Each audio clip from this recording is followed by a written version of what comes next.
to a beer day with TK. It's New Year's Eve, and Andres and I are hanging out in the beer shed. Went on a little bit of a mission today down to Columbus, Ohio. I had to drop my daughter off at school, and we stopped through in Grove City Brewing and picked up a couple beers. What do you think of Grove City? I mean, I've been to that brewery quite a few times. It's a nice brewery. They make some serviceable beers.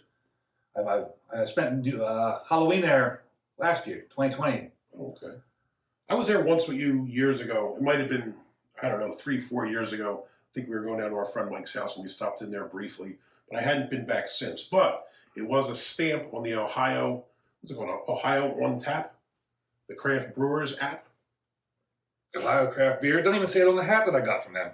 I think it's Ohio On Tap. On Tap. So we stopped in for the passport stamp, grabbed a couple beers to go and checked it out. Nice little diversion for the day. And now we're back in the shed getting ready to check out a new brew. So this is one, where'd you get this from, PA? I got this, out in PA, out in a little store called Beer Bets and Butts, or Beer Butts and Bets. S, B-E-T-S? Yeah, B-E-T-D-S, yes. Okay. It's a great store. There's a cool dude in there that is really helpful for the beer. It's a Pennsylvania beer shop, but now with the changing of the laws, they have 4- and 6-packs in there, and they have a really good craft beer selection. And this one's from Dancing Gnome, and this one's called Mudpuppy, and this is a Roggenbier.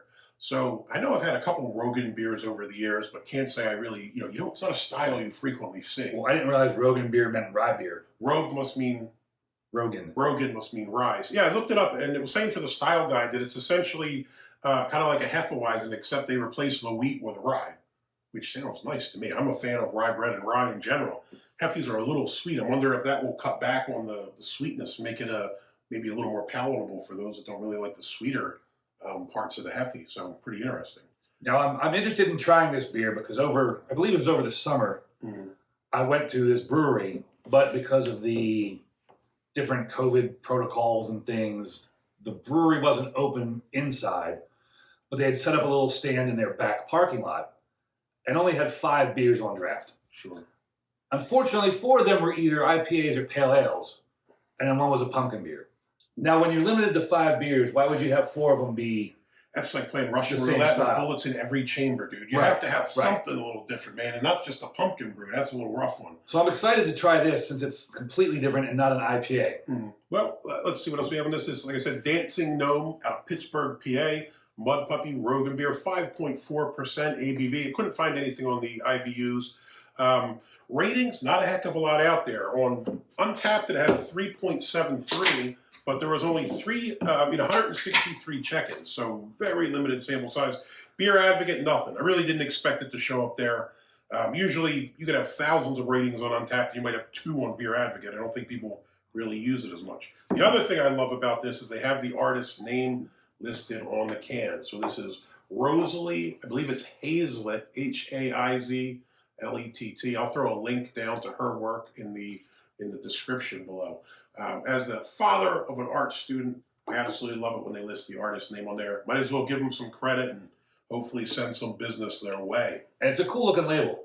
Yeah. I also have to say, I had quite a few different friends tell me a lot about this Dancing Gnome Brewery, highly recommended it to me. So I have high hopes for this beer. Now, this thing on here, this Mudpuppy, I think this is the same as a Hellbender Lizard, isn't it? No. It's not the same? No. Weren't you a biology major? Yes. Then what's the difference? It looks like the same thing. Different species. Is it bigger or smaller? Smaller. Way smaller. So a smaller version of that. In your layman's terms, I suppose, as opposed to it being a cow or a horse. Well, they're similar creatures, my friend. I saw them breeding Hellbender Lizards. Similar like a Chihuahua and a Greyhound. But they're both dogs, right? Fair enough. Fair enough indeed. Color-wise, let's break out our chart here. It's a little tough. Well, you can see through it, but it is like kind of a dark brown amberish color. I'm breaking out the chart here. As you'd expect from a rye beer. Yeah, what do you think here? Maybe 22, 3? Yes. Like a ruby brown, I guess, would be an appropriate color. And this is the Brew HQ SRM chart. You see it's been battered and weathered, but it's still here with me in the shed. Are they your sponsor? No, I don't even know who they are. I printed it out once. I've never been back to the site. As far as the head, it was probably 2 fingers when I initially poured it. Definitely like a tan khaki kind of color to the head, but looks pretty nice.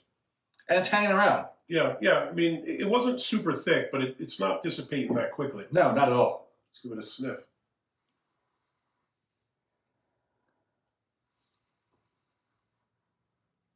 Picking up some sweet caramel kind of smell. I was expecting more of a rye smell. I was just gonna say, you almost get like a faint hint of like toast, almost like Yeah, it could be. I mean, like rye toast. I think you definitely pick up like a caramel sweetness, like that caramel malt kind of thing. I don't know if that's what it's made with, but it smells similar to that. It's not very strong, but I faintly think I. As I've been noting, the weather here in Ohio has been absolutely nuts. It's going back and forth between like 30 and 60, has been wreaking havoc on my sinuses. So the nose for the last couple of days, I think, has been a bit off. I'm not picking up the scents as well as I should. It's nothing crazy. I mean, nothing offensive. But I do think there's a faint rye. Bit of rye. I mean, maybe it's my brain playing tricks on me, but Hey, who knows? Maybe it is. I If expect your it to mind's smell playing that way. tricks on you, you gotta watch out. Bushwick might pop up. R.I.P. Bushwick Bill. it might be from all that natty light the other night. It's Natty Fright. It's a different Natty beer. Fright. Natty Fright. This is the Halloween ones. All right, ready? Let's give it a sip. Cheers.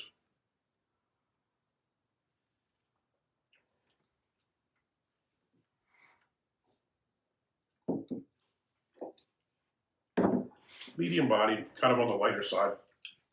I don't know that I can't recall the last time I've had a rye beer. So I have no point of reference to compare this to. I thought you'd pick up more of a caramel taste because I think when I smelled it, and again, it could be my sinuses are messing with me. It smelled kind of like a sweet caramel malt. You definitely pick up like a light caramel sweetness. Now the funny thing is the bitterness kind of after you take that sip, I didn't get it initially. After a minute, you kind of feel it creeping on. But the flavors are real delicate and faint in this. It's not a strong or overpowering flavor profile.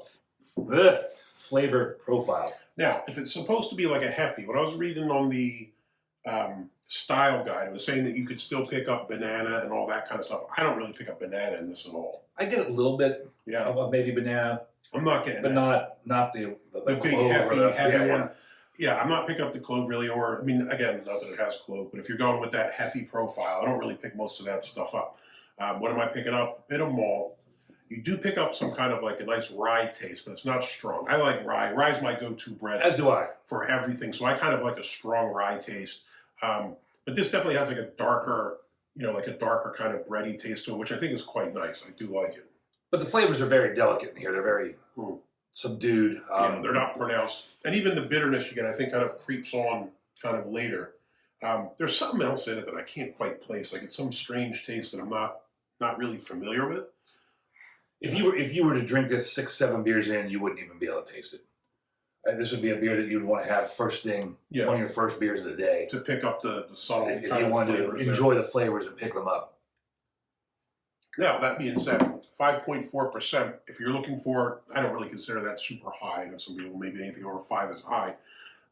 If you're looking for something in that Heffy range that isn't light, I know a lot of people don't like Heffys because they have that banana taste. I like bananas, but a lot of people don't like banana. And the bubblegum taste I don't like. When they start doing the bubblegum thing, it kind of puts me off a bit. I know some people dig that, but if you don't, this would be a nice alternative. And again, this does have a little bit of a bitterness to it. It's not a hoppy bitterness. Or a piney, that piney bitterness, or anything you really associate with hops. It's kind of like that rye, the rye bitterness that you get from rye bread, which I think is, I guess if you like rye bread, this would fit the bill. I know with it being the holiday season, people have been getting it in a lot lately. This would be a good opening beer the next day after you got it in the night before. I mean, this is kind of light. It's not real heavy, not real offensive on the flavor profiles. Not that we had too many beers the other day, but some folks may be irresponsible and have drank too many beers and then had to take a day off. Could be anybody, not pointing any fingers. But it happens around this time of year. But it's got nice flavors overall. Yeah, I agree. So for me, at least, I would say Mudpuppy, the Roggenbier, would get a thumbs up. What do you think? I would definitely give this a thumbs up. And I wish they would have had something like this on draft when I was at their brewery. Yeah. But I understand the complications of the COVID protocols in the different cities. And let's be fair, 90% of people are just like, what IPAs are you having? And that is true, too. That's my go-to whenever someone asks me what kind of IPAs, I just slam my head on the table. It's like, time to go. There's more beers than IPAs. I get that a lot of people like them, but there's more to the world than IPAs. That's when you tell them you drink Natty Light or Natty Fright. That's right, brother. So, big double thumbs up from Mudpuppy. Glad you're able to pick this one up. I'm glad you're able to try this style of beer. I'd like to try another Roggenbier sometime soon. I really don't see too many of them. If you liked the video, give us a thumbs up, hit that like button. If you want to see more videos like this, please hit subscribe. I'm closing in on 500 subs. I don't do the begging thing, but it would be cool to get over 5 within the next week. So if you watch your videos and you haven't subscribed, please do so. As always, you got any comments or questions, jump in down below. Have you had Mudpuppy, or do you have any other Roggenbiers that you could recommend we try? I'd love to try a few more of this style. Hey, Absolutely. hope everybody has a safe and wonderful new year. Wish you all the best in 2022. Hope it's prosperous and wonderful. Hey, till next time. Cheers.